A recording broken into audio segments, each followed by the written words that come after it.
ሰላም ጤና ይስጥልን። እንዴት አላችሁ የተወደዳችሁ ተመልካቾቻችን? ኦቤን ሆርን ኦፍ አፍሪካ ነው እየተከታተላችሁ የምትገኙት። በልዩ ዝግጅታችን ከእንግዳ ጋር ቆይታ እናደርጋለን። እንግዳችን በሕዝብ ተወካዮች ምክር ቤት የመንግስት ዋና ተጠሪ የሆኑት ዶክተር ተስፋዬ ቤልጅጌ ናቸው። ከእሳቸው ጋር እንግዲህ በተለይ ትኩረታችን የምናደርገው የመደመር መንግስት እሳቤዎችና ተያያዥ ጉዳዮች ላይ ነው የሚሆነው ማለት ነው። ዶክተር ጥሪያችንን አክብረው እንግዲህ ስለተገኙልን ሰዓቶትንም ስለሰጡን ከልብ ነው እናመሰግናለን። እኔም እድሉን ስለሰጣችሁኝ አመሰግናለሁ። ያው የምናወራበት ጉዳይ በቅርቡ እንግዲህ ጠቅላይ ሚኒስትር ዶክተር አብይ አህመድ የመደመር መንግስት የሚልን መጽሐፍ አሳትመዋል። ከመጽሐፉ በኋላ ደግሞ ሰፋፊ የሆኑ ስልጠናዎችም ከዚሁ ከመደመር መንግስት ጋር እየተሰጡ ነው የሚገኙት። ኢትዮጵያ ደግሞ ረጅም የሀገረ መንግስት ታሪክ ያላት ሀገር እንደሆነች ይታወቃልና እዚህ ጋር ተያይዞ እንደ ለመነሻ እንዲሆነን የመደመር መንግስትን ካለፉት መንግስታት ለየት ምን ያደርገዋል ከሚለው ሀሳብ ብንነሳ። በጣም አመሰግናለሁ እኔም ዳግም እድሉን ስለሰጣችሁኝ። በዚሁ አጋጣሚ የመደመር መንግስት ጽንሰ ሀሳቡ ሆነ ተግባሩ በኢትዮጵያ ገና አዲስ ስለሆነ ይሄንን ሀሳብ ህዝቡ እንዲያውቅ፣ ምሁራን እንዲያውቁ፣ ሰዎች በዚህ ዙሪያ ላይ ካወቁ በኋላ ሀሳባቸውን መስጠት እንዲችሉ በሚያደርግ መንገድ እየሰራችሁ ላላችሁ ስራ ለእናንተ ማድናቆት አለኝ። ምክንያቱም ይሄ የመደመር መንግስት የሚባለው የኢትዮጵያን ህዝብ የሚመለከት ነው፣ ኢትዮጵያን የሚመለከት ነው፣ የኢትዮጵያ ያለፉ ታሪኮችን የሚመለከት ነው፣ የዛሬ ታሪኮችን የሚመለከት ነው፣ የወደፊት እጣ ፈንታውንም የሀገሪቱን የሚመለከት ነውና ከዚያ አኳያ በመደመር መጽሐፍ ዙሪያ በመደመር መንግስት ዙሪያ ላይ የሚታረጉት ውይይት በሚዲያ የሚታረጉት ጥረት በጣም አደንቃለሁ። በዚሁም እንደ አንድ ዜጋ ደስ ብሎኛል ማለት ነው። ያነሳውን ጥያቄ ለማንሳት የተወሰነ ባክግራውንድ ሊኖረን ይገባል። ኢትዮጵያ ውስጥ በተለያየ ጊዜ የዲሞክራሲ ስርዓት እንዲሰፍን እና ዲሞክራሲያዊነት ተግባራዊ እንዲሆን፣ ብልጽግና እንዲረጋገጥና ፍትሃዊ የሀብት ተጠቃሚነት እንዲኖር፣ በዜጎች መካከል በብሔሮች መካከል በአጠቃላይ በኢትዮጵያውያን መካከል እኩልነትና ነጻነት እንዲሰፍን ከነዚህ ሀሳቦች መነሻ በኢትዮጵያ ውስጥ ብዙ ጊዜ የለውጥ ንቅናቄዎች ተካሂደዋል፣ የለውጥ አብዮቶች ተካሂደዋል። ለዚህም ኢትዮጵያውያን ከፍተኛ ዋጋ ከፍሏል። ባለፉት 50 ዓመታት የተካሄዱ የለውጥ ንቅናቄዎች ግን የተፈለገውን ያክል ውጤት ሳያመጡ ቀርቷል። ለምሳሌ ከ1950ዎቹ ጀምሮ በኢትዮጵያ ውስጥ የለውጥ ፍላጎት ጎልቶ ወጥቶ ቅድም እንዳነሳውት የዲሞክራሲ ጥያቄ፣ የፍትሃዊ ተጠቃሚነት ጥያቄ፣ የእኩልነት የነጻነት ጥያቄዎች በየጊዜው የተነሱ የወደቁ መጥተዋል። የመጀመሪያ አብዮት የሚባለው የ66ቱ አብዮት ላይ ይሄ ጥያቄ ተነስቷል። ሁለተኛ አብዮት ተብሎ የሚታወቀው የ1983 ኢህአዴግ በትጥቅ ትግል ደርግን አሸንፎ ወደ ስልጣን ሲመጣም እነዚህ ጥያቄዎች ነበሩ። ባለፈው 2010 በኢትዮጵያ የተቀጣጠለው የለውጥ ንቅናቄም ሲነሳ ይሄው እነዚህ ጥያቄዎች ነበሩ ማለት ይቻላል። እንግዲህ በኢትዮጵያ የለውጥ ንቅናቄ ውስጥ በኢትዮጵያ የለውጥ ጥያቄዎች ውስጥና በሀገረ መንግስት ግንባታ ውስጥ ከታዩ ስብራቶች ውስጥ አንዱ በኢትዮጵያ የለውጥ ፍላጎት ከተነሳ በኋላ ይህንን ለውጥ በተደራጀ መልኩ ምላሽ ለመስጠት ተብሎ የምንከተላቸው እንደ ሀገር የምንከተላቸው የፖለቲካ ፍልስፍናዎች ወይም ርዕዮተ ዓለሞች፣ የኢኮኖሚ ልማት አቅጣጫዎች፣ የአስተዳደር ስርዓት አቅጣጫዎች በሚያሳዝን መንገድ ከውጭ ዓለም ኢምፖርትድ የሆኑ ናቸው። በዚህ ምክንያት አንዱ ስብራት ሆኖ ነው የቆየው። ለምሳሌ የ1966 አብዮት ሲነሳ አሁን ያነሳኋቸውን ጥያቄዎች ይዞ ተነስቷል። የዲሞክራሲ ጥያቄ፣ የፍትሃዊ ተጠቃሚነት ጥያቄ፣ የእኩልነት ጥያቄ፣ የነጻነት ጥያቄ ይዞ ተነስቷል። በኢትዮጵያውያን የተደራጀ የለውጥ ፍላጎትና የተደራጀ የለውጥ ንቅናቄ ምክንያት የፊውዳሉ ስርዓት ፈረሰ። የፊውዳሉ ስርዓት ከፈረሰ በኋላ በቦታው ወይም የመንግስቱን የተረከበው ደርግ ነው።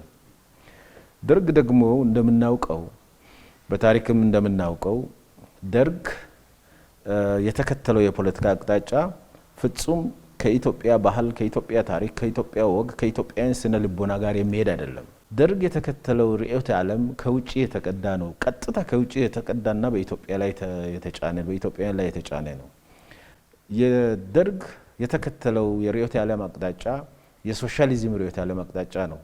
የሶሻሊዝም ርዕዮተ ዓለም አቅጣጫ ደግሞ ዋናው ማዕከሉ የሰራተኛው መደብ በፋብሪካ ውስጥ ተቀጥሮ የሚሰራው ማለት ነው። የወዛደሩ መደብ አብዮት ነው። ወዛደር የሌላት ኢትዮጵያ የወዛደር አብዮትን ተቀበለች። ፋብሪካ ሰራተኛ የሌላት ኢትዮጵያ የፋብሪካ ሰራተኞች መብትን ማዕከል የሚያደርገውን የሶሻሊዝም ፍልስፍና ካርል ማርክስ የሚባል ፈላስፋ የጻፈውን ተቀበለች።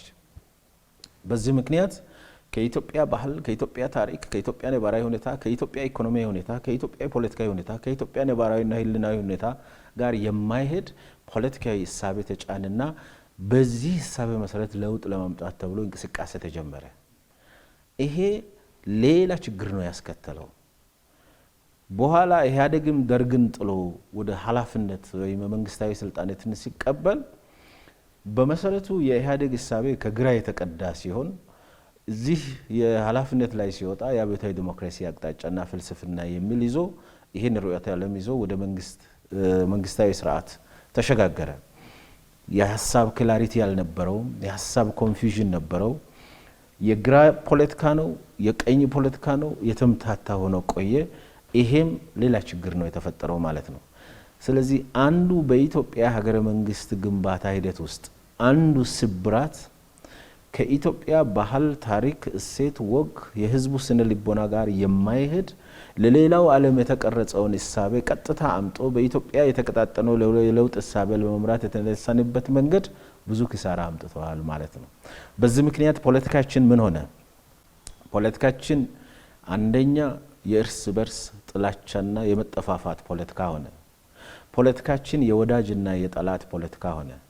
ፖለቲካችን በሐሳብ ልዕልና፣ በሐሳብ በላይነት፣ በሐሳብ ጥራት ላይ የተመሰረተ ሳይሆን ፖለቲካችን በግሩፒንግ ሆነ።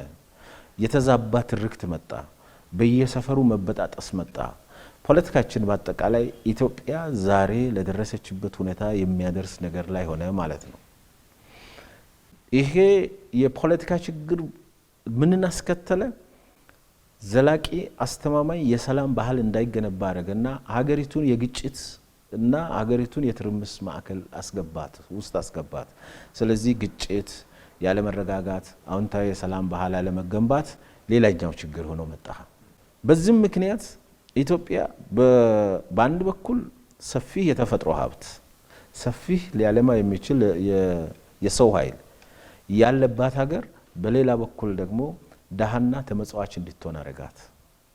ስለዚህ ኢኮኖሚያችንም የደቀቀና የላሸቀ ሀብት እያለን ያንን ማልማት ያልቻልንበት፣ ፖለቲካችን የአንድ ሀገር ልጆች ተግባብተን ተስማምተን የተረጋጋ ሀገረ መንግስት መገንባት የሚያስችል አቅጣጫ ያልተከተልንበት፣ ትርክታችንም የተበጣጠሰና የተበታተነ በአንድ ሀገር ልጆች መካከል ከፍተኛ ልዩነትን የሚሰብክ በአጠቃላይ የግጭት ያለመረጋጋትና የሰላም እጦት መነሻ ሆኗል ማለት ነው። ህዝቡ ፈልገው ያነሳው ለአብዮቱ መነሻ የሆነው የዲሞክራሲ ጥያቄም ሳይመለስ፣ የኢኮኖሚ ጥያቄም ሳይመለስ፣ የነጻነትና የእኩልነት ጥያቄም በተሟላ መልኩ ሳይመለስ ቀረ።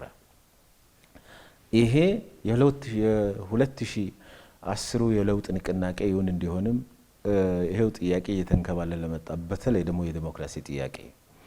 ስለዚህ ወደ ለውጡ ሲመጣ ኢትዮጵያ በተደጋጋሚ ያነሳቻቸው የለውጥ ንቅናቄዎች ያልተሳኩበት ምክንያት ምንድን ነው የሚለው ነገር በደንብ ማጥናትና መቀመር የለውጡ አመራርና የለውጡ ኃይል አንድ ተግባር ነበረ።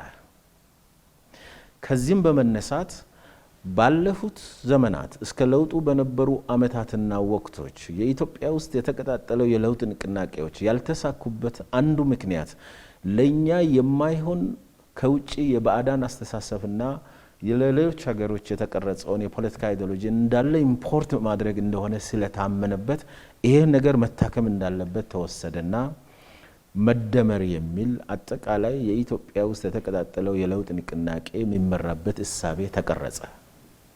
ይሄ መደመር የሚለው እሳቤ የተቀረጸው በክቡር ጠቅላይ ሚኒስትራችን ነው። ይሄ ፍልስፍና ለውጡ የሚመራበት አቅጣጫ ነው። ለውጡ የሚመራበት አዲስ እሳቤ ነው። ለውጡ የሚሄድበት አዲስ መንገድ ነው። በመደመርና ከዛ በፊት የነበሩ የፖለቲካ እሳቤዎች መካከል ያለው ልዩነት በጣም ግልጽ ነው፣ የማያሻማ ነው። ከዛ በፊት የነበሩ የፖለቲካ አመለካከቶች ከውጭ ሀገር የተቀዱና ከውጭ ሀገር የተገለበጡ ናቸው። የመደመር እሳቤ ደግሞ የኢትዮጵያ ባህል፣ ታሪክ፣ ወግ፣ የኢትዮጵያውያን ስነ ልቦናና በኢትዮጵያውያን ማይንድሴት ላይ የተመሰረተ ሀገር በቀል እይታዎችን ማዕከል አድርገው በኢትዮጵያዊ አመራር የፈለቀ ሀሳብ ነው ማለት ነው። ስለዚህ መደመር እና የመደመር መንግስት ሀገር በቀል የኢትዮጵያን ታሪክ፣ የኢትዮጵያን ወግ፣ የኢትዮጵያን ባህል ማዕከል ያደረገ እሳቤና የኢትዮጵያን ሀገረ መንግስት ግንባታ ፍኖተ ካርታ አቅጣጫ ሲሆን ከዛ አስቀድሞ የነበሩት ከሌሎች ሀገሮች ባዕዳን አስተሳሰቦች ወይም ለሌሎች ዓለሞች የተቀዳ ነገር ወደዚህ የመጣ ነው። ለምሳሌ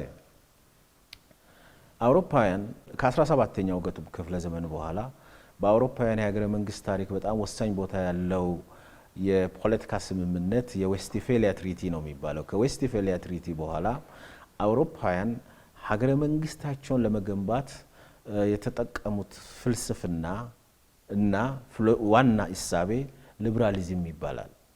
ሀገራቸውንም የገነቡበት በዚሁ በሊበራሊዝም እሳቤ ተከትሎ የሊበራል መንግስትን በመገንባት ነው።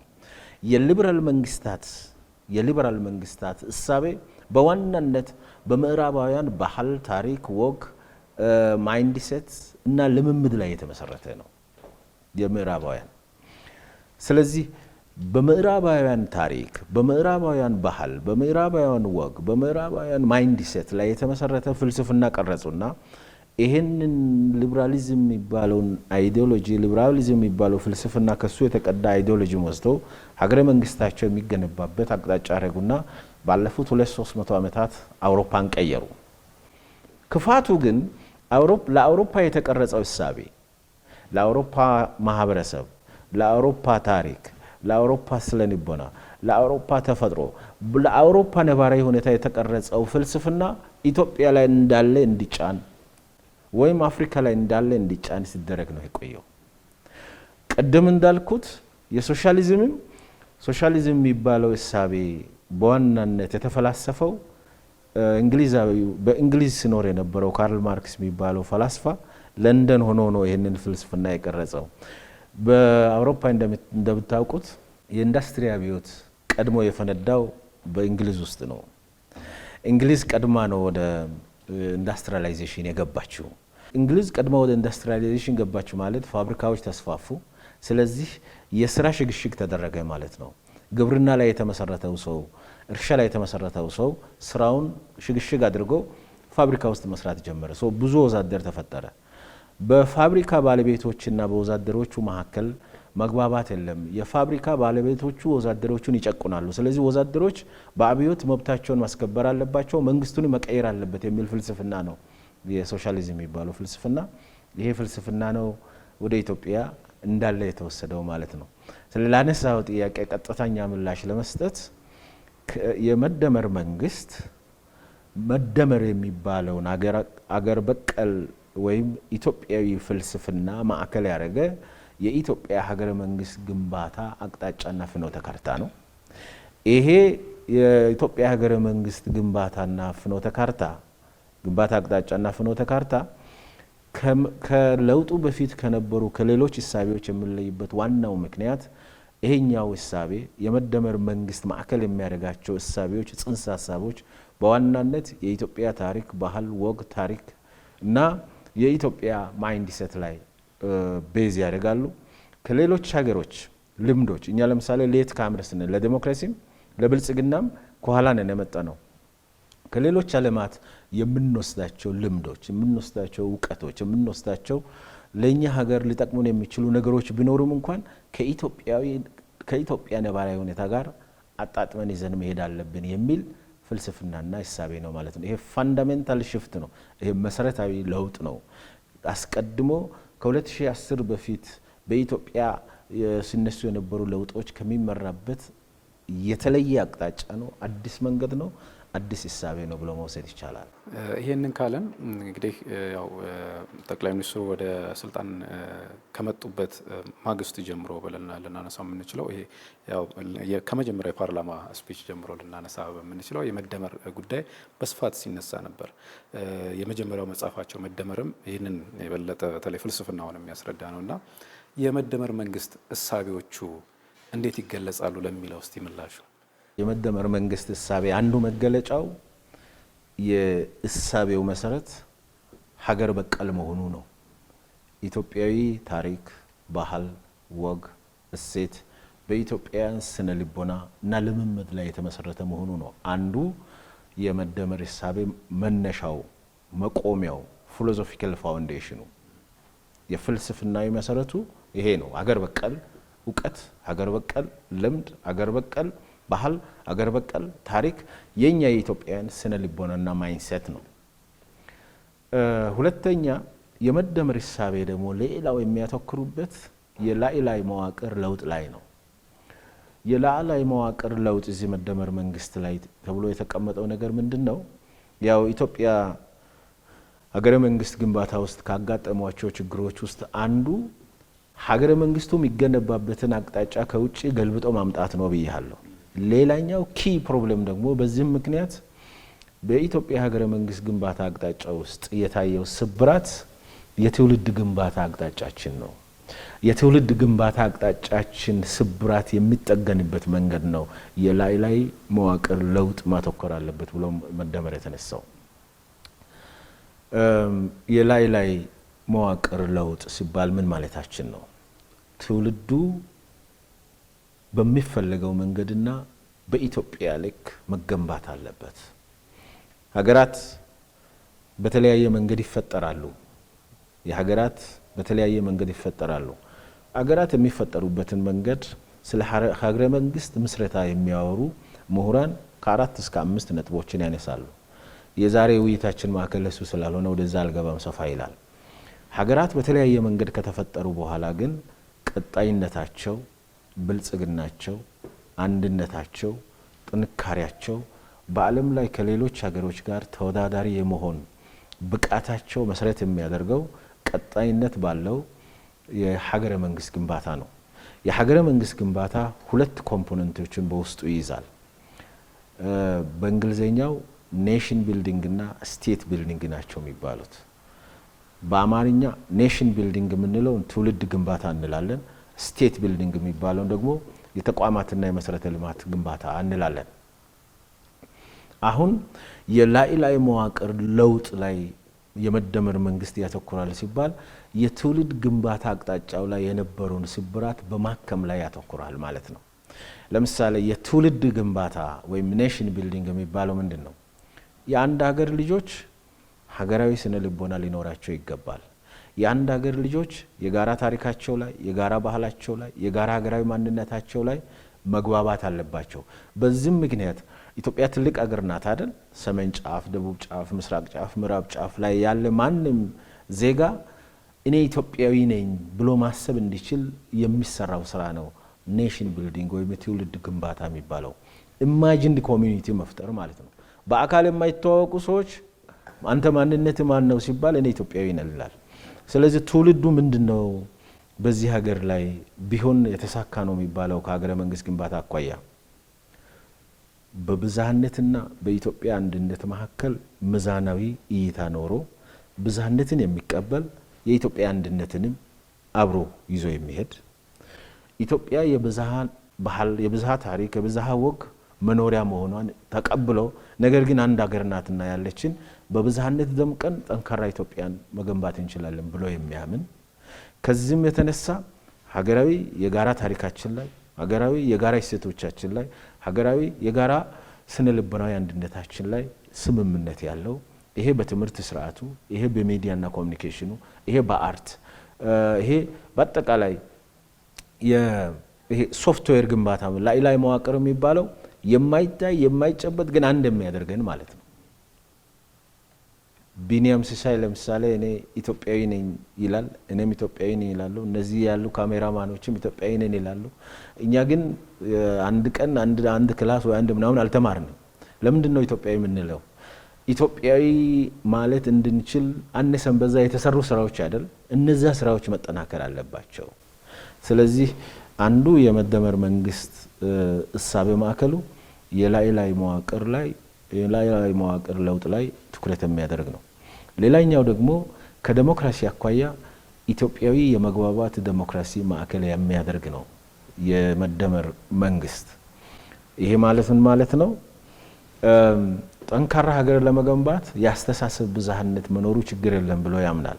የአስተሳሰብ ብዝሃነቱ ግን የሚዳኝበት መንገድ በስልጡን የፖለቲካ ባህል በመነጋገር በመወያየትና የተሻለ ሀሳብ እያሸነፈ ለሀገር ልማት ብልጽግና ማምጣት አለበት ብሎ ያምናል። ስለዚህ ኢትዮጵያዊ መግባባት ላይ የተመሰረተ ዲሞክራሲ ያስፈልገናል ብሎ የሚያምን ነው የመደመር መንግስት። በሶስተኛ ደረጃ ኢትዮጵያ ሰፊ የተፈጥሮ ሀብት አላት፣ አምራች ማህበረሰብም አላት። ስለዚህ ሰፊው የተፈጥሮ ሀብትና አምራች ማህበረሰብ ተገናኝተው የኢትዮጵያ ኢኮኖሚ በፍጥነት ማደግ አለበት ብሎ ያምናል። በፍጥነት ማደግ አለበት፣ ኢትዮጵያ አፍሪካዊት የብልጽግና ተምሳሌት መሆን አለባት ብሎ የሚያምን እሳቤ ነው የመደመር መንግስት። ለዚህ ጥያቄዎችን ያነሳል። የአባይን ልጅ ለምን ውሃ ጠማው? ሀብታም ሆነን ለምን ድሃዎች ሆነን? በሁሉም ነገር በተፈጥሮም በሰው ኃይልም የታደልን ሆነን ለምን ተመጽዋች ሆነን? እነዚህ ጥያቄዎች መፈታት አለባቸው። እነዚህ ጥያቄዎች መፈታት ያለባቸው ደግሞ ፈጣን የሆነ ሁሉ አቀፍ የሆነ ኢኮኖሚ እድገት በማስመዝገብ ነው ብሎ የሚያምን እሳቤን ነው የመደመር መንግስት እሳቤ ነው የምንለው። የመደመር መንግስት እሳቤ በሁሉም ጉዳይ ሚዛን የሚጠብቅ ነው። ለምሳሌ ቅድም እንዳልኩት በኢትዮጵያዊ አንድነትና በብሔር ማንነት መካከል ሚዛንን ጠብቆ ዳይቨርሲቲንም ጠብቀን ሀገራዊ አንድነታችንን ማጎልበት የሚያስችል በፉክክርና በትብብር መካከል ሚዛን የሚጠብቅ ከጽንፎች የራቀ ከዋልታ ረገጥ እይታዎች የራቀ ከጽንፈኝነት የራቀ ከነጠላ ትርክት የራቀ ጉዳዮችን ማዕከል የሚያደርግ ነው የመደመር መንግስት እሳቤ የምንለው ማለት ነው። ስለዚህ እነዚህ ነገሮችን ደምረ ስትመለከት የመደመር መንግስት እሳቤዎች ኢትዮጵያ ውስጥ አዲስ አቅጣጫ ነው፣ አዲስ መንገድ ነው ብሎ መውሰድ እንችላለን። አመሰግናለሁ ዶክተር። ነው ከዚሁ ጋር አያይዘን እሳቤው እንዲህ ነው ካለን እንግዲህ የራሱ ባህሪ ደግሞ አለው አይደል? የመደመር መንግስት ሁሉም መንግስታት በእርግጥ የራሳቸው ባህሪያት አሉት እና የመደመር መንግስት ባህሪያት እነማን ናቸው ወይም ምንድን ናቸው እንበል እስቲ። እንግዲህ የመደመር መንግስት ቅድም እንዳልኩ የመደመር መንግስት የኢትዮጵያ ሀገረ መንግስት ግንባታ ውስጥ የሚታዩ ስብራቶች ተጠግኖ ኢትዮጵያ ጠንካራ ሀገር የምትሆንበት የተሳካ የሀገረ መንግስት ግንባታ አቅጣጫ ወይም ፍኖተ ካርታ ነው። ይሄ የተሳካ የሀገረ መንግስት ግንባታ አቅጣጫና ፍኖተ ካርታን ለመቅረጽ ሰፊ ጥናት ተካሂዷል። ለምንድን ነው እስከ ዛሬ ድረስ ኢትዮጵያ በተፈለገው ደረጃ ያላደገችው? ለምንድን ነው ድሃ የሆነችው ኢትዮጵያ? እኛ ለምንድን ነው ድሃ የሆን ነው? ለምንድን ነው እኛ ኢትዮጵያውያን ያልበለጸግ ነው? ለምንድን ነው እኛ ኢትዮጵያውያን የዲሞክራሲ ተቋማትን ያልገነባ ነው? ለምንድን ነው እኛ ኢትዮጵያውያን የዲሞክራሲ ባህልን እየተለማመድን ዲሞክራሲ ስርዓታዊና ተቋማዊ እንዲሆን ማድረግ ያልቻል ነው? ለምንድን ነው እኛ ኢትዮጵያውያን በጣም አሳዛኝ በሆነ መንገድ ሁሉ ጊዜም በሚፈራረቅ የሰላም እጦት ውስጥ የቆየ ነው? የግጭት አዙሪት ውስጥ የቆየ ነው? የኢትዮጵያን ታሪክ ደምረ ስትመለከተው በየጊዜው የሚመላለስ ግጭት፣ በየጊዜው የሚመላለስ የሰላም እጦት፣ በየጊዜው የሚመላለስ ያለመረጋጋት ችግሮች ውስጥ ነው የቆየ ነው። ለምንድን ነው ምርታማነታችን በጣም ዝቅ ያለው? ተፈጥሮ አለን። አሁን እኮ ኢትዮጵያ የምትገርም ሀገር ናት። ይሄ አየር በራሱ ሀብት ነው። ሌሎች ሀገሮች ላይ እንዲህ አይነት አየርንና እኛ አሁን የተቀመጥንበት ሩም ላይ የሚሰማን አይነት አየር ወይ በማሞቅ ወይ በማቀዝቀዝ ነው የሚገኘው። ይሄ ግን ተፈጥሮ ነው። ይሄ ሁሉ ሀብት ውሃ አለን፣ አየር አለን፣ መሬት አለን፣ ማዕድን አለን፣ ምን የሌለን ነገር አለን። በሌላ በኩል ደግሞ ሰው አለን፣ ታሪክ አለን፣ የመንግስትነት ልምድ አለን። ይሄ ሁሉ እያለን ለምንድን ነው ድሃ ሆነን? ለምንድን ነው ውራ ሆነን? ለምንድን ነው ተመጽዋች ሆነን የቆየነው የሚሉ ጥያቄዎችን ያነሳል። ካነሳ በኋላ ኢትዮጵያ ውስጥ የአቅም ብክነት አለ ብሎ ይደመድማል። ከጥናቶቹ ተነስቶ በሀገራችን የአቅም ብክነት አለ። በሀገራችን ስርዓታዊና መዋቅራዊ ችግሮች አሉ። በሀገራችን ግጭትን በየጊዜው እንዲቀጣጠል የሚያደርጉ መዋቅራዊ ችግሮች አሉ። ኢትዮጵያ በእርስ በርስ ግጭትና በጦርነት ውስጥ እንድትቆይ የሚያደርጉ መዋቅራዊ ችግሮች አሉ። በሀገራችን የመሰረተ ልማት ችግር አለ። መሰረተ ልማቱ ገና አልተስፋፋም የሚሉ ችግሮችን ይለያል። ከለየ በኋላ ግን መለየት ብቻውን በቂ አይደለም። መውጫ መንገዶቹ ምንድናቸው የሚለውን ደግሞ በሚገባ ያስቀምጣል።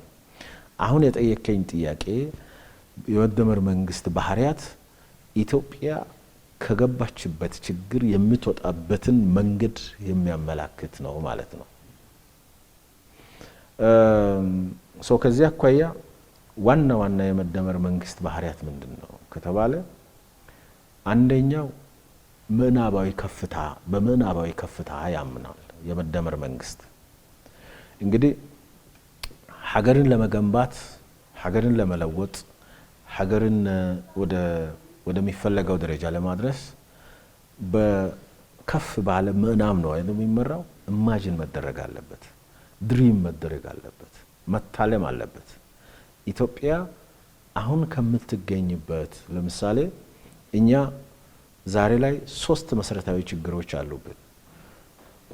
ከትናንት የወረስናቸው ችግሮች ዕዳዎች ናቸው። የዛሬ ነባራዊ ሁኔታዎች የፈጠራቸው ችግሮች ነባራዊ ሁኔታው የትግል ምዕራፉ የፈጠራቸው ችግሮች ናቸው። ነገም ደግሞ ሊያጋጥሙ የሚችሉ ቻሌንጆች፣ እነዚህ 3ቱን ነገሮች እየተጋፈጥን ባለንበት ጊዜ ላይ ነው። እንዲህ አይነት ወቅት ሆነን ኢትዮጵያን ለመቀየር ምን አይነት መንግስት መኖር አለበት? ምን አይነት የአስተዳደር ስርዓት መኖር አለበት? ምን አይነት የኢኮኖሚ ግንባታ አቅጣጫ መኖር አለበት? ምን አይነት የአስተዳደርና የፖለቲካ ስርዓት መኖር አለበት? ይሄ መጀመሪያ በምናብ መሳል አለበት። ምናቡ ደግሞ ከፍ ያለ መሆን አለበት። ኢማጂንድ መሆን አለባቸው። ኢማጂኔሽን ኢምፖርታንት ነው። የመጀመሪያው ምናባዊ ከፍታ ነው። ከተለመደው ወጣ ያለ በመጣንበት መንገድ ያልፈተናቸውን ጉዳዮች ለፈታ የሚያስችል ራዕይ፣ ህልም እና ሐሳብ ነው ምዕናብ የሚባለው ከፍ ያለው።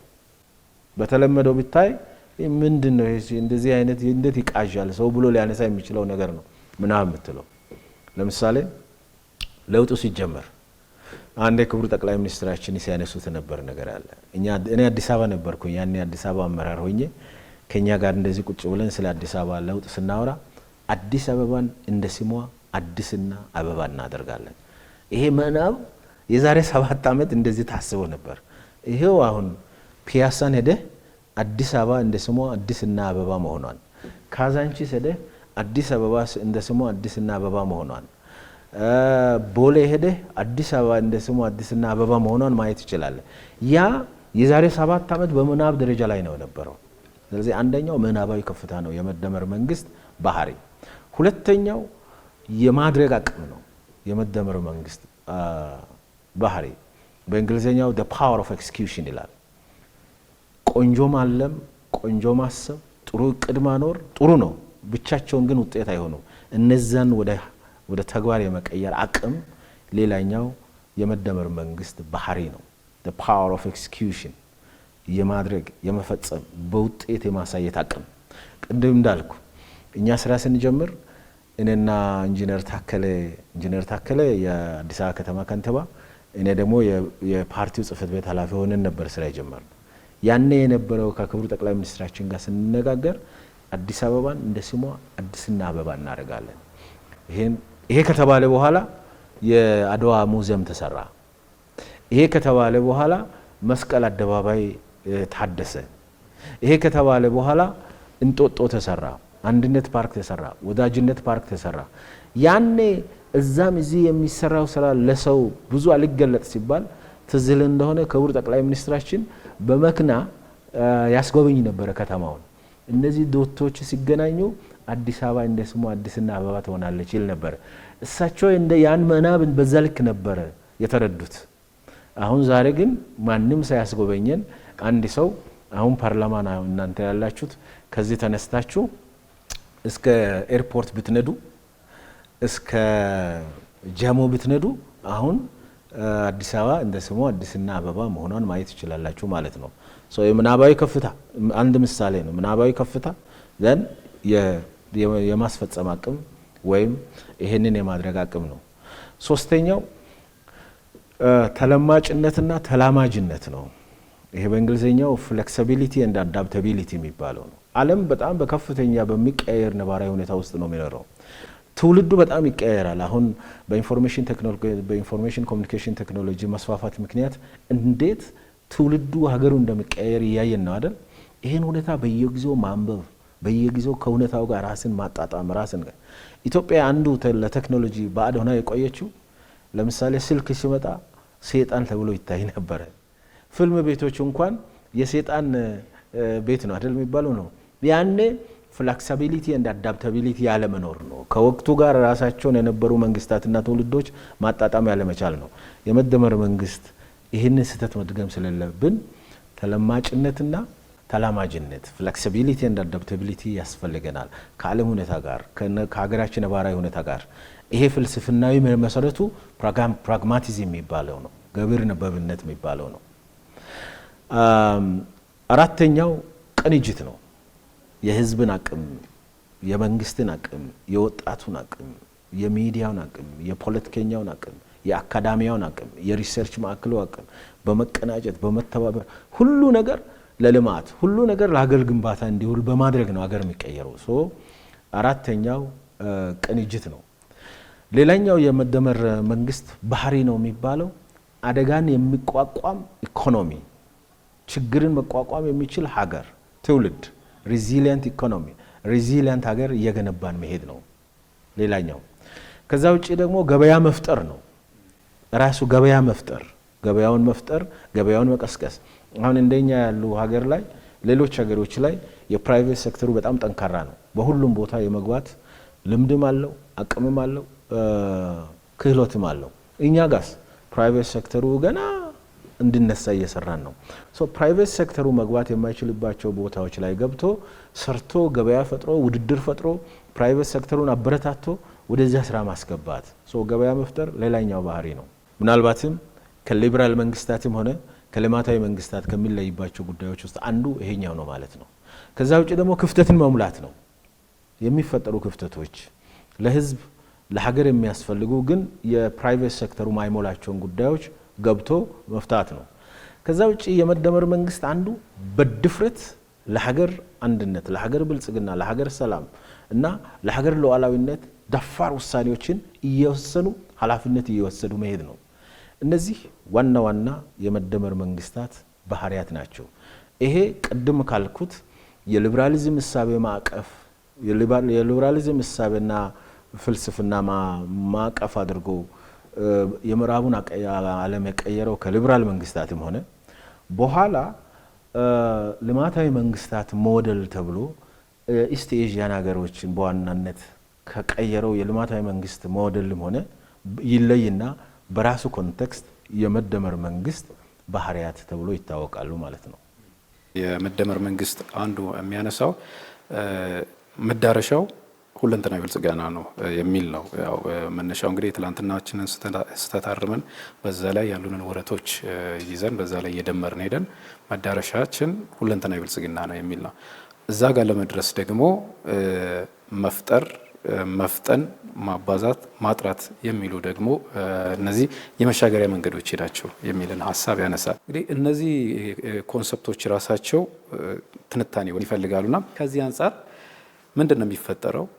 የሚፈጠረውን ነገር ማፍጠን ስንልስ ምን ማለት ነው? ምናልባት መጽሐፉ ላይ በእርግጥ ከዓለም ጋር የተላለፍንባቸው መንገዶች አሉ የሚልም ሀሳብ የሚያነሳው ነገር እንዳለ ሆኖ ማለት ነው እና ፍጥነታችን ለምን የሚለው አብሮ ስለሚነሳ ማለት ነው። ስለዚህ የሚበዛውስ ነገር ምንድን ነው? ማጥራት ሲባልስ ራሱ ደግሞ ምንድን ነው የሚለው እነዚህን አራቱን እንግዲህ የመሻገሪያ መንገዶች የተባሉትንም እስቲ እንደው አብረው ቢያነሱልኝ።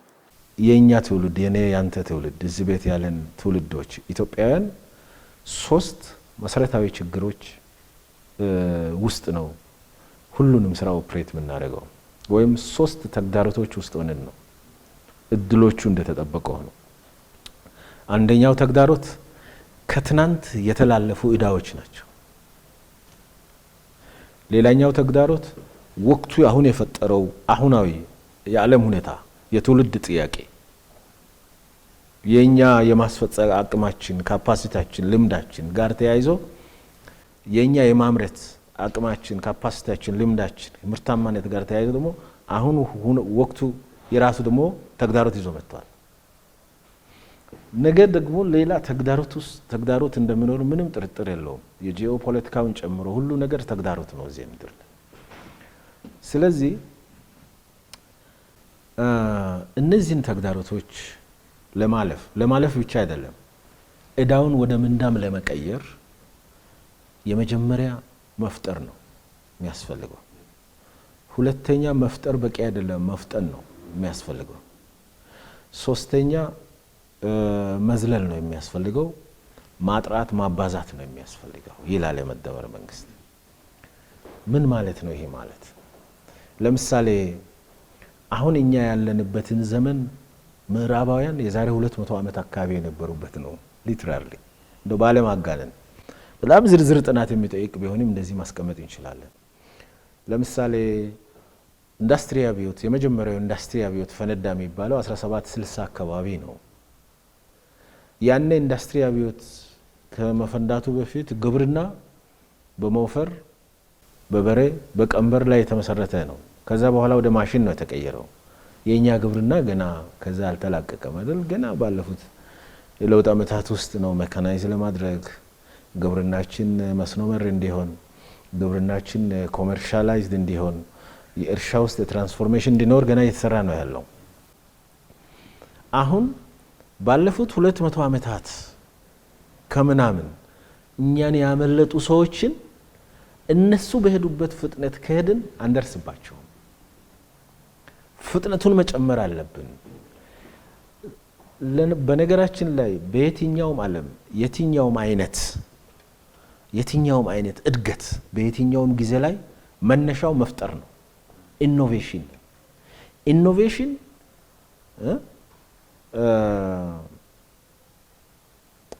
የእድገት ምንጭ ነው፣ የብልጽግና ምንጭ ነው፣ የችግር መፍቻ ዋነኛ መንገድ ነው ኢኖቬሽን። ለምሳሌ የሰው ልጅ አሁን የስልጣኔ ታሪክን ብትወስድ የሰው ልጅ የመጀመሪያ ፈጠራ ስራ የጀመረው ከድንጋይ የማምረቻ መሳሪያ መስራት ነው። ኢኖቬሽን ነው። ከሌላው እንስሳት የተለየ ይላሉ ስለ ሰው እድገት ታሪክ የሚጽፉ ሰዎች። ዘንድ ትንሽ ቆይቶ ድንጋይና ድንጋይ አጋጭቶ እሳት አገኘ። ሌላ እድገት መፍጠር ነው፣ ኢኖቬሽን ነው። ከዛ ቀጥሎ እርሻ ስራ ጀመረ፣ ሌላ ኢኖቬሽን ነው። ረጅም ጊዜ የእርሻ ስራ ከቆየ በኋላ የኢንዱስትሪ አብዮት ፈነዳ፣ ኢኖቬትድ ሆነ። መጀመሪያ ኃይል ከስቲም ከእንፋሎት የሚሰራ ኃይል ተፈጠረ። ይሄ ኢኖቬሽን ነው። ትንሽ ቆይቶ ደግሞ መብራት ተፈጠረና ሁሉን ነገር ቀየረ። ፓወር መብራት ተፈጠረና ሁሉን ነገር ቀየረው። ከዛ ኢንፎርሜሽን ኮሚኒኬሽን ቴክኖሎጂ ኢንቨንትድ ሆነና ኢኖቬትድ ሆነና ዓለምን ቀየረው። አሁን ከሰው ጋር እኩል ወይም ስጋት ውስጥ ከሰው በላይም እንዳይሆን የታሰበ ያለው ኤአይ ተፈጠረ። እነዚህ ነገሮች በሙሉ የምን ውጤት ናቸው? የኢኖቬሽን ውጤት ናቸው። ኢትዮጵያ ከገባችበት ኢትዮጵያ የከሰረችበት ምክንያትና አሁን በምንገኝበት ደረጃ ላይ እንድንገኝ ካደረጉ ጉዳዮች ውስጥ አንዱ ኢኖቬት ማድረግ አለመቻላችን ነው በበቂ ደረጃ። ስለዚህ መፍጠር የሚባለው እሱ ነው። ባለን ልክ መፍጠር ነው። መፍጠር ኢኖቬት ማድረግ፣ ሀሳብ ኢኖቬት ማድረግ፣ ተግባር ኢኖቬት ማድረግ፣ ቴክኖሎጂ ኢኖቬት ማድረግ፣ ሌሎች አካባቢ ላይ ኢኖቬትድ የሆነው ነገር ከራሳችን ሁኔታ ጋር አጣጥሞ አሻሽሎ አልቆ ይዞ መሄድ ያስፈልጋል። ስለዚህ አንዱ ከገባንበት ችግር ለመውጣት መፍጠር ያስፈልጋል። ኢኖቬሽን ኢዝ ኢምፖርታንት። አካዳሚያዊ እዚህ ላይ መስራት አለበት። ዩኒቨርሲቲዎች እዚህ ላይ መስራት አለበት። የምርምር ተቋማት እዚህ ላይ መስራት አለባቸው። ካምፓኒዎች እዚህ ላይ መስራት አለባቸው። በነገራችን ላይ ዓለም ላይ የተጻፉ በነንባብ በዓለም ላይ የተጻፉ የማኔጅመንት ሳይንስ መጽሐፎች፣ በዓለም ላይ የተጻፉ የሳይኮሎጂ የሂውማን የሞቲቬሽን ቲዮሪ ንድፈ ሀሳቦች አብዛኛዎቹ የተጻፉት ፋብሪካ ውስጥ ነው። ፋብሪካን ውጤታማ ለማድረግ ሰውን ማኔጅ ለማድረግ ፕሮዳክቲቪቲን ለመጨመር ኢኖቬሽን፣ እነዚህ ነገሮች ኢኖቬቲቭ የሆኑት የት ነው ማለት ነው? ካምፓኒ ውስጥ ነው። ካምፓኒዎች ኢኖቬቲቭ መሆን አለባቸው። መንግስት ኢኖቬቲቭ መሆን አለበት። አካዳሚያው ሪሰርች ተቋሙ መፍጠር የሚባለው እሱ ነው የመደመር መንግስት።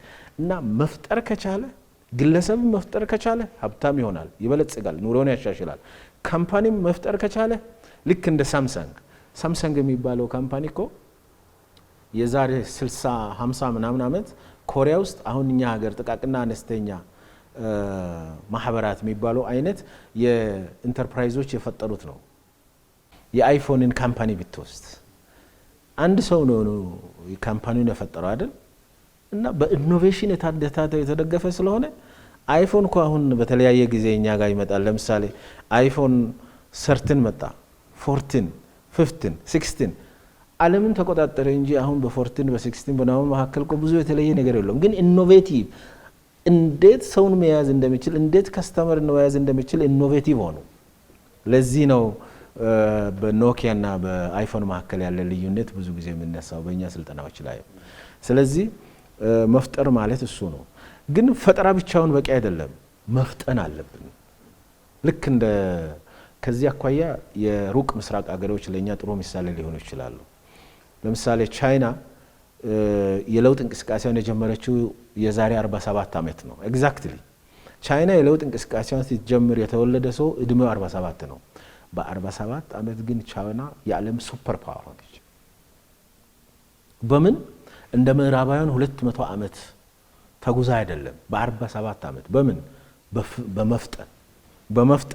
በመፍጠንም የሲንጋፖር፣ የሳውዝ ኮሪያ፣ የማሌዥያ፣ የቪየትናም እነዚህ ኤዥያን ታይገርስ የሚባሉት ከምዕራባውያን ጋር ኮፓፕ ያደረጉትና አሁን በብዙ ነገሮች እየተሻለው የመጡት መፍጠር ብቻ ሳይሆን መፍጠንም ታክሎበት ነው። እና አንድን ጉዳይ ማፍጠን ግን ብቻውን በቂ አይደለም። ማባዛት አለብን፣ ማዳረስ አለብን። ለዚህ የኢትዮጵያ ውስጥ ምርጥ የኛን ኤግዛምፕል ላንሳለን። ለውጡ ሲመጣ አንዱ እሳቢያችን ምን ነበር የነበረው? መጀመሪያ ቢሮአችንን ለስራ ምቹ እናድርግ፣ ኤርጎኖሚክስ ብለን ስንጀምር ቢሮውን ለስራም ለተገልጋይም ምቹ ካደረግን በኋላ ግቢውንም እናሳምር። ግቢያችንን ካሳመርን በኋላስ ከተማ እናሳምራለን። ከተማ ካሳመርንስ በኋላ መላ ኢትዮጵያን እናሳምራለን፣ እናበለጽጋለን። ለኢትዮጵያ ለዜጎች የተመቸች ሀገር እንድትሆን እናደርጋለን። ስንጀምር ብዙ ትችት ነበረ። ይሄ መንግስት እኮ ቢሮ ምናምን ይቀባል፣ ብልጭልጭ ነገር ይወዳል ተባለ። ከቢሮ ወጥተን ወደ ገበታ ለሀገር ነው፣ ወደ ገበታ ለሸገር፣ ከዛ ገበታ ለሀገር፣ ገበታ ለትውልድ፣ ኮሪደር ልማት፣ ስንዴ ልማት፣ አረንጓዴ ልማት፣ አሁን ደግሞ የጉባ ብስራቶች ሲጀምሩስ እኔ ሰሞኑን ማዕከላዊ ኢትዮጵያ ነበርኩኝ። አሁን አዲስ አበባን የዛሬ 5 ዓመት ያየ ሰው አሁን እዚህ ሰፈር በመጣ አዲስ አበባ ነው ብሎ ያምናል? በፍጹም። አዲስ አበባ የተቀየረበት መንገድ ከእሳቤ በላይ ነው። አዲስ አበባ ላይ ያለው ለውጥ ከእሳቤ በላይ ነው። ይሄ ማለት አዲስ አበባ ሁሉም አካባቢ ማለት አይደለም። መቀየር የጀመርንበት ፍጥነትና አዲስ አበባ 100 ምናምን ዓመታት 140 ምናምን ዓመት አካባቢ ነው። ባለፉት 2 እና 3 ዓመታት የተቀየረው ነው ያክል በየ30 ዓመቱ ቢቀየር ኖሮ አዲስ አበባ ምን ይሆናል ምን ይሆን ነበረ ብለን ማሰብ መገመት እንችላለን። እና አዲስ አበባ ላይ ያለው ነገር ፈረንጁንም ሀበሻውንም አመራሩንም በቃ ወዳጅንም ጠላትንም ሁሉንም ያስደምማል። አዲስ አበባ ላይ የተፈጠረው ነገር ግን አዲስ አበባ ብቻ አይደለም፣ በሁሉም አካባቢዎች ትናንሽ የሚባሉ ከተሞች ላይም ጭምር ይሄ ለውጥ አለ። ስለዚህ ፈጠርነ ይሄን ሂሳቤ ጀመርነው፣ ማባዛት ጀመርን ማለት ነው። መፍጠር እና ማባዛት የሚባለው ይሄ ነው። አሁን በዚህ ዓመት አንድ ያስቀመጥነው አቅጣጫ አለ። 1 ቀን እንደ 5 ቀን እንስራ፣ 1 ወር እንደ 5 ወር እንስራ፣ 1 ዓመት እንደ 5 ዓመት እንስራ። እኛ ጊዜ የለንም። ኢትዮጵያን በዚህ ልክ ዴዲኬትድ ሆነን ካልሰራን ኢትዮጵያ ከሌሎች ሀገሮች ጋር ኮፓፕ ማድረግ አትችልም የሚል ነው። ሌሎች ሀገራት በ30 ዓመት ያደጉትን ያኔ እኛ ግን በ5 ዓመት ማደግ አለብን። መዝለል የሚባለው እሱ ነው። ለዚህ ደግሞ መፍጠርና መፍጠን ያስፈልጋል። እነዚህ ነገሮች ናቸው ማለት ነው። በድምሩ ማጥራት የምትለዋንም ነገር ነው ትንሽ ቢጨምሩልኝ።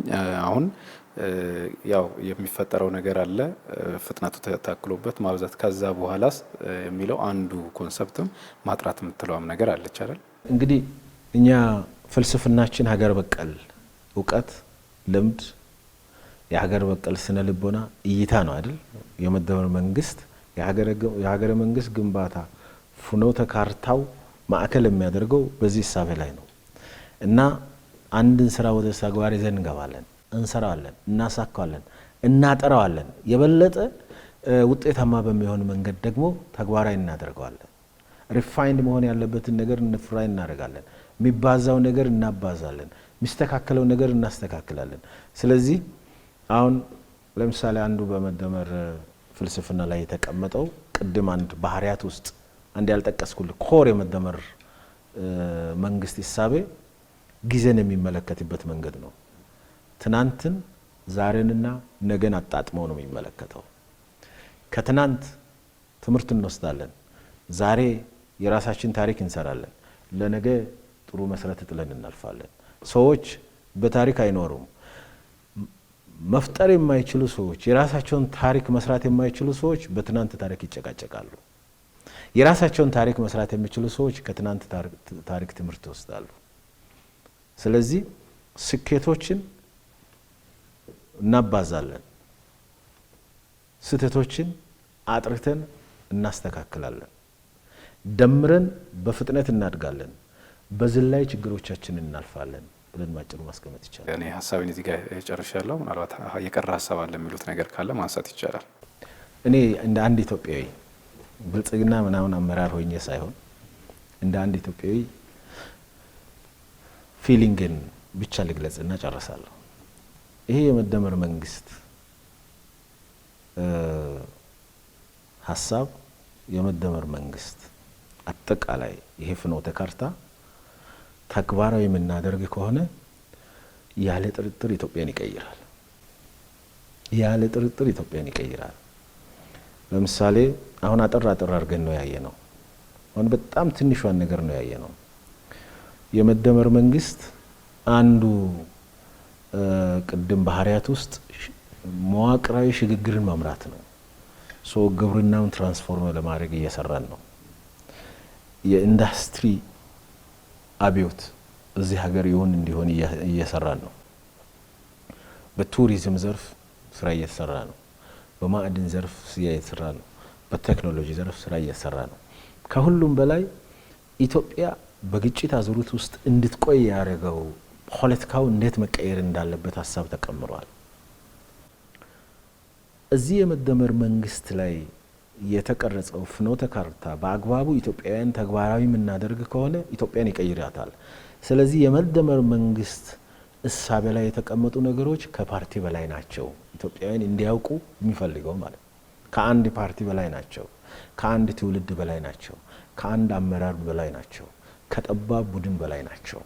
ለሀገር የሚሆን እሳቤ ነው።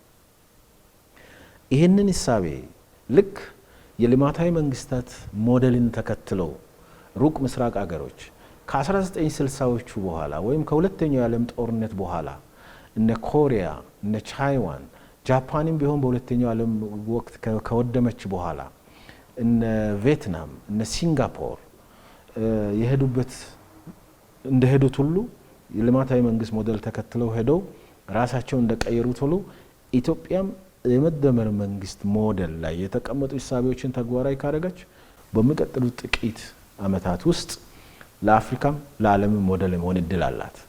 ኢትዮጵያ ለአፍሪካም ለዓለምም ሞዴል ከሆነች ደግሞ የመደመር መንግስት የሚባለው ሂሳቤ ከኢትዮጵያዊነት ወጥቶ አፍሪካን የሚታደግ ሂሳቤ ይሆናል የሚል እምነት አለኝ። ይሄ እምነቴ ነው። ይሄ የብልጽግና ፓርቲ አመራሪ ስለሆንኩ ወይም አባል ስለሆንኩ ብቻ አይደለም። ይሄ እኔ አንደርስታንዲንግ ነው። ሂሳቤዎቹን ካነበብኩ ከተረዳሁት በኋላ ያለኝ ኢትዮጵያውያን አንደኛ ይሄንን ነገር ኦውን ቢያደርጉ፣ ፖለቲከኞች ቢያነቡት፣ ፖለቲከኞች በደንብ አናላይዝ ቢያደርጉት፣ የተሻለውን ሀሳብ ለሀገር የተበረከተ ሀሳብ ነው አድርገን ብንቀበለው፣ የጎደለ ነገር ካለ ደግሞ ብንሞላው በጋራ ተያይዘን ኢትዮጵያን መቀየር እንችላለን። ለልጆቻችን እኛ የተረከብናት አይነት ኢትዮጵያ ሳትሆን የተሻለች ኢትዮጵያ ለማስረከብ እድል ይሰጣል ብዬ አምናለሁ። አመሰግናለሁ። ስለ ጊዜዎት በጣም አመስግኛለሁ። እኔም በጣም አመሰግናለሁ። ተመልካቾቻችን ከኦቤን ሆርን ኦፍ አፍሪካ በልዩ ዝግጅታችን ላይ ከመደመር መንግስት ጽንሰ ሀሳቦች ጋር በተያያዘ ሰፋ ያለ ሀሳብን በውይይት ወደ እናንተ አድርሰናል።